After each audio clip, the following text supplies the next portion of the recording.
Okay, so how did you get involved into Satanism? Well, to give you the Reader's Digest condensed version of my story, at 10 years old, I had decided that I wanted to find out if magic worked. But magic, I loved movies about magic, and I just wanted to find out if it was real. So I did a magic spell for money, and I found a can of tennis balls with a $5 bill in it. Then I did another magic spell for money and found a $10 bill on the side of the road. And then I did a third magic spell, but I was also doing the Bloody Mary chant in the bathroom.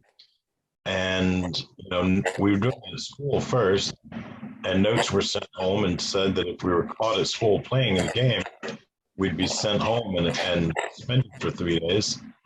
So I started playing it at home, and then I did the magic spell in the bathroom, did the Bloody Mary chant, the demon showed up, and I let it know I was doing a spell for money.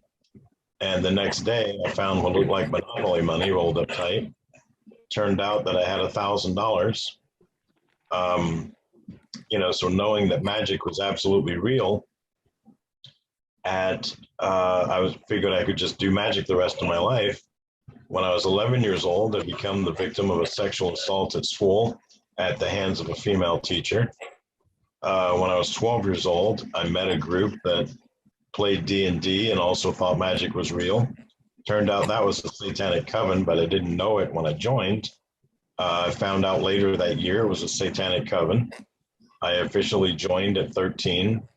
At 14, I committed my first assisted abortion. At 18, I graduated from high school and went on to join a second coven. Thought I wasn't going to be able to find it because they weren't just going to advertise it in the town square, but I found it because they advertised it in the town square. I didn't like that coven. My first coven got me in contact with Satan's World Church, and I joined them when I was 18. When I was 21, they made me the High Wizard. When I was 33, after working for them for 12 years, I was quite disgruntled with everything I was seeing and doing. By the time I left, I had split 120 churches and had committed 146 assisted abortions. I left them when I was 33, just hiding, trying to live off the grid.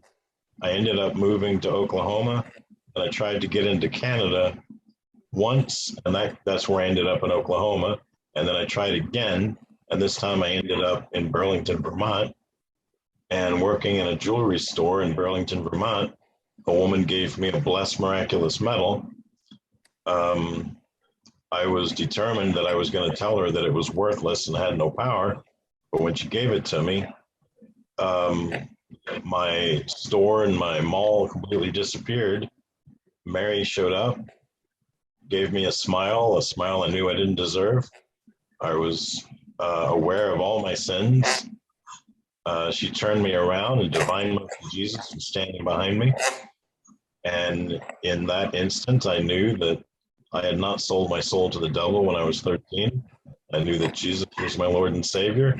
I knew all my occult, my New Age, my magic, and my Satanism was false. And I knew everything Catholic was truth. And the Blessed Mother told me my job was to help her end abortion. And I opened my hand, and I was back in my store, back in my mall. And I started working for St. Raphael Healing Oil Ministry. I did that for 2 years. And then I started All Saints Catholic Ministry, my ministry now. And that enables me to travel the world and speak the truth and do these interviews. And as of now, this is probably my 110th interview, something like that.